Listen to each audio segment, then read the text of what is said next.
Welcome to UK News Times. My name is John J. Coover. Let's check the latest news headline.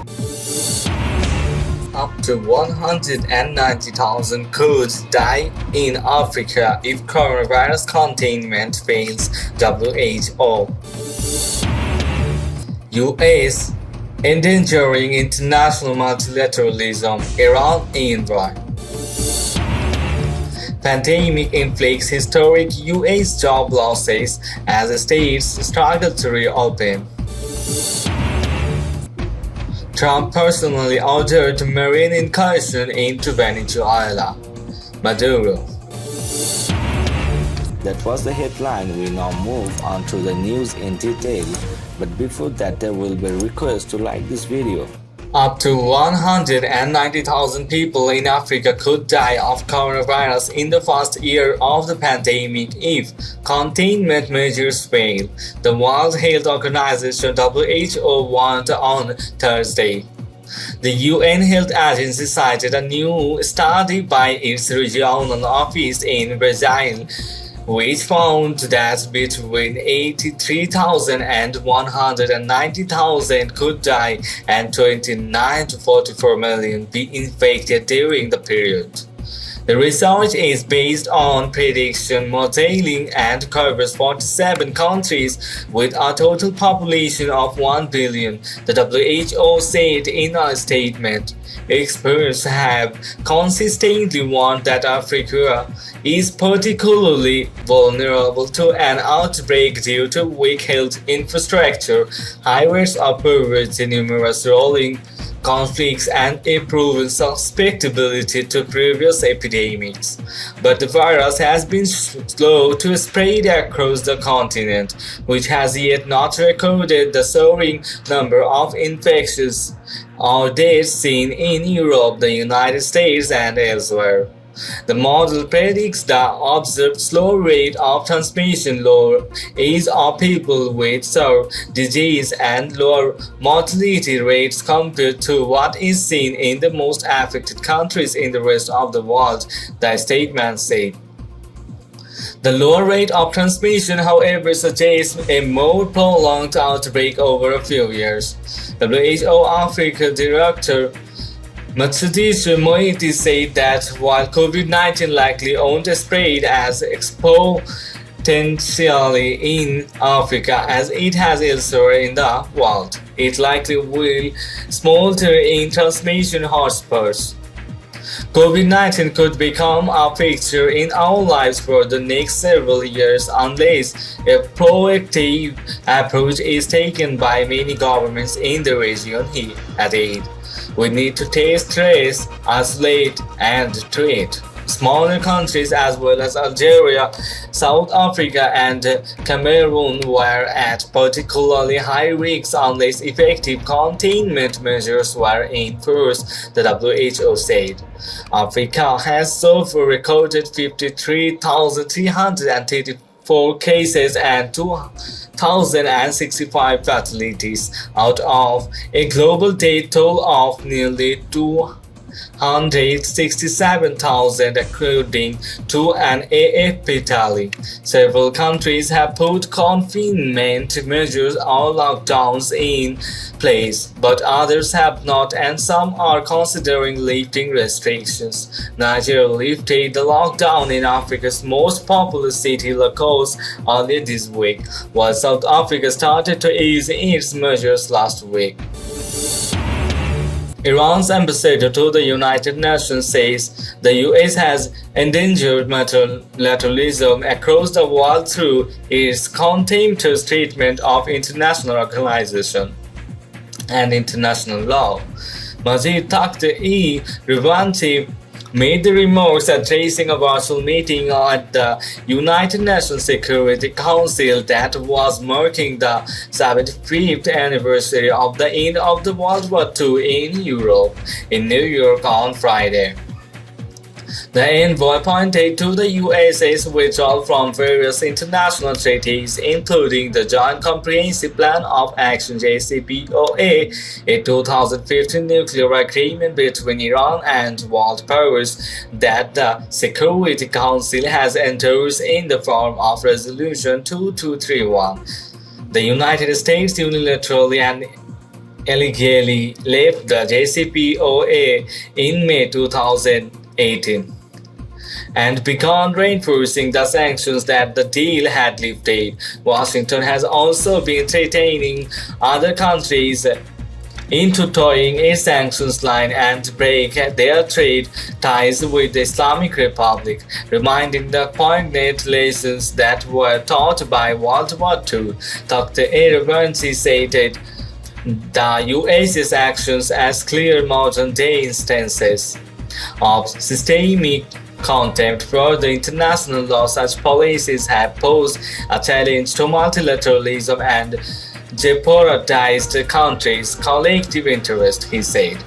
Dr. Irabansi said the UN was established as a center to be used by countries to coordinate their attempts to resolve international problems. However, the US and some countries have undermined the world body's credibility through their contempt and contravention of the international law and resorting to inhuman measures such as sanctions to which their foreign policy has become addicted, the official stated.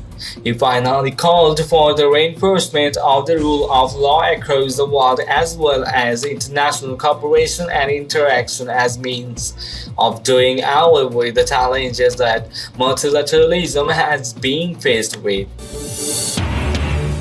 The coronavirus pandemic triggered the steepest monthly loss of U.S. jobs since the Great Depression, government data showed on Friday, while Michigan and California prepared to put people back to work after manufacturing shutdown.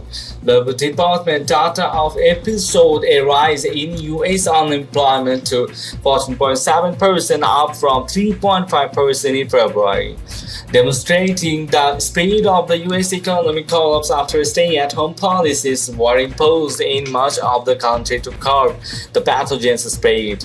Worse economic news may yet come. White House economic advisor Kevin Hassett said the unemployment rate is likely to move up to around 20% this month. The economic devastation has put a sense of urgency into efforts by U.S. states to get their economies moving again, even though infections rates and deaths are still climbing in some parts of the country. At least 40 of the 50 U.S. states are taking steps to lift restrictions that had affected all but essential businesses. Two manufacturing powerhouses, Michigan and California, outlined plans on Thursday to allow their industrial companies to begin reopening over the next few days. Public health experts said reopening prematurely risks fueling fresh outbreaks. They also have raised concerns that a state-by-state hodgepodge of differing policies confuses the public and undermines social distancing efforts. If we make a mistake and react too quickly, the situation is only going to get worse, New York government Andy Cuomo told a news conference. We have people who are dying. The virus has killed nearly 76,000 Americans with more than 1.26 million confirmed cases, according to Reuters Daily. An astounding 20.5 million U.S. jobs were lost in April, the steepest loss since the Great Depression some 90 years ago. And the jobless rate broke the post-World War II record of 10.8% in November 1982, the government said. Just as the pathogen itself has hit Black and Hispanic Americans particularly hard, they are overrepresented in the U.S. total relative to their population size. Minorities also have suffered greater job losses during the crisis. The April unemployment rate was 14.2% for white Americans, but the rate reached 16.7% among African Americans and 18.9% among Hispanic Americans, the data showed. Adding to the pain, millions of Americans who have lost their jobs have been unable to register for unemployment benefits. A survey released last week by the left-leaning Economic Policy Institute found that up to 13.9 million people have been shut out of the unemployment benefit system.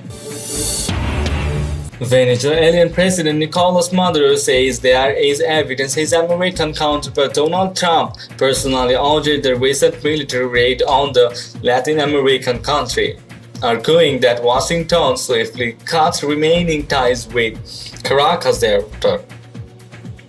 Maduro made the comments in an interview with a Uruguayan news outlet on Thursday evening, saying the evidence would soon reveal the US president himself was behind the covert operation last weekend, during which 2 US security contractors were arrested and 8 armed locals killed. Maduro also asserted that the newly appointed Ambassador James Story, the first formal US envoy to Venezuela in some 10 years, and other senior American officials, including US Secretary of State Mike Pompeo, were to blame for the failed mercenary attack.